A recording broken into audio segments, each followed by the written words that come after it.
Bonjour tout le monde. Pour tous ceux qui trouvent ma vidéo sans passer par mon site internet, juste rapidement me présenter. Mon nom est Gilles Urtubise et mon nom de scientifique multidisciplinaire autodidacte et inventeur est Gilles Lauzon Urtubise et je suis le propriétaire du site firsthumanmultiintelligence.com. Donc le titre de cette vidéo est « Comment est née notre galaxie, la Voie lactée, partie 4 ». Suite à la partie 3 et des extraits de texte de l'article Trou noir 4 de 4, qui sont en réalité des sphères célestes noires de toute taille, qui varient entre naines et géantes, et ces textes qui sont publiés sur le site firsthumanmultiintelligence.com et qui sont, en ce qui me concerne, je recommence avec le paragraphe de la partie d'avant. Donc, en ce qui me concerne, sa masse qui est estimée à 580 milliards de masses solaires, elle me semble être acceptable pour l'ensemble de la Voie lactée. Compte tenu du fait que ces objets sont considérablement éloignés de nous et qu'ils représentent des difficultés considérables à surmonter pour effectuer un calcul plus juste.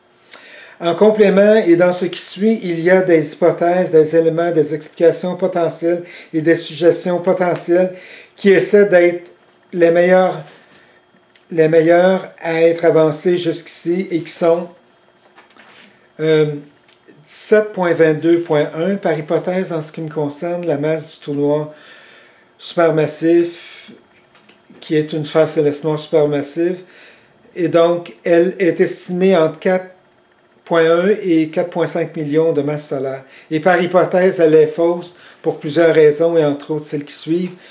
17.22.1.1.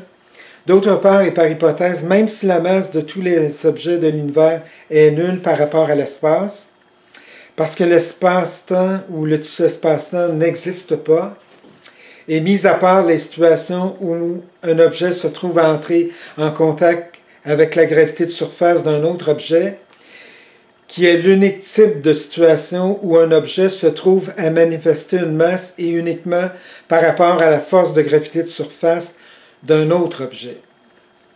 Parce qu'en dehors des champs de gravité de surface d'un objet, la masse de tous les objets de l'univers est nulle. Donc, et qui est l'unique type de situation où un objet se trouve à manifester une masse et uniquement par rapport à la force de gravité de surface d'un autre objet. Pardon, j'ai relis. Comme exemple, lorsqu'un objet qui comporte une masse maximale totale de 1 kg par rapport à la force de gravité de surface maximale de la Terre et que par la suite il se trouve à entrer en contact avec la force de gravité de surface maximale de Mars, sa masse se trouve à être à 0,379 grammes. Le même objet. Donc, une masse de 1 kg sur Terre, mais une masse de seulement 379 grammes à la surface de Mars. Et lorsque le même objet sort de ces deux exemples de force de gravité de surface maximale, sa masse maximale se trouve à être à 0 g lorsqu'il est complètement dehors d'un champ de force de gravité de surface d'un objet. Comme celle de tous les autres objets de l'univers qui se trouvent à être complètement à l'extérieur d'une force de gravité de surface maximale d'un autre objet gravitationnel.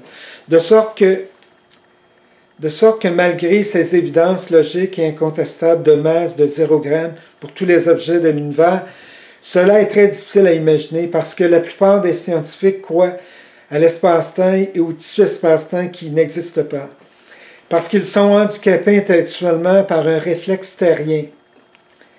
Pourquoi un réflexe terrien? Parce qu'ils sont incapables d'imaginer un fonctionnement de l'univers sans force gravitationnelle attractive, en dehors de la force de gravité de surface d'un objet comme la Terre, par exemple. Néanmoins, tous les objets de l'univers ont une masse parce qu'ils sont faits de matière. Mais cette matière ne peut pas se manifester dans un espace où il n'y a pas de force de gravité de surface d'un objet, qui puisse se manifester sur l'objet et sa matière. Et cela est l'unique raison pour laquelle sa masse est nulle en dehors des champs de force de gravité de surface d'un objet. D'autre part, Et en ce qui me concerne, l'estimation d'entre 4,1 et 4,5 millions de masses solaires pour notre sphère céleste noire supermassive, centre de notre Voie lactée, elle semble être considérablement inférieure à une masse qu'elle devrait avoir. Par hypothèse, en comparaison, la masse du moteur gravitationnel du système solaire, qui est le Soleil, elle est de 99,86% de la masse totale de son système solaire. En fait, de la masse totale du système solaire en entier, incluant le Soleil. De sorte que, dans un contexte qui est proportionnel pour notre galaxie, la Voie lactée, si la masse de son moteur gravitationnel est de 89,86% de sa masse totale, cela représente une masse de 579,188 milliards de masses solaires. Donc 579 milliards 188 millions de masses solaires.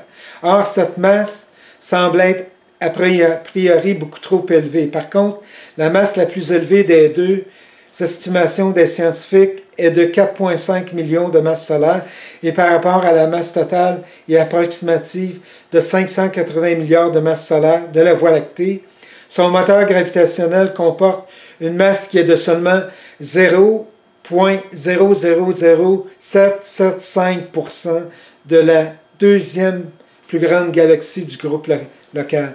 Donc, c'est tout à fait illogique et impossible que la masse de la sphère céleste noire la plus massive du centre de la Voie lactée, qu'elle soit de seulement 4,5 millions de masses solaires et qu'elle puisse contrôler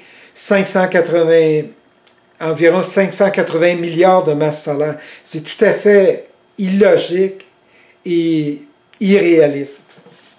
Donc, merci pour cette vidéo. Je vais poursuivre avec davantage d'explications de la Voie lactée dans de prochaines vidéos. Merci et bonne journée.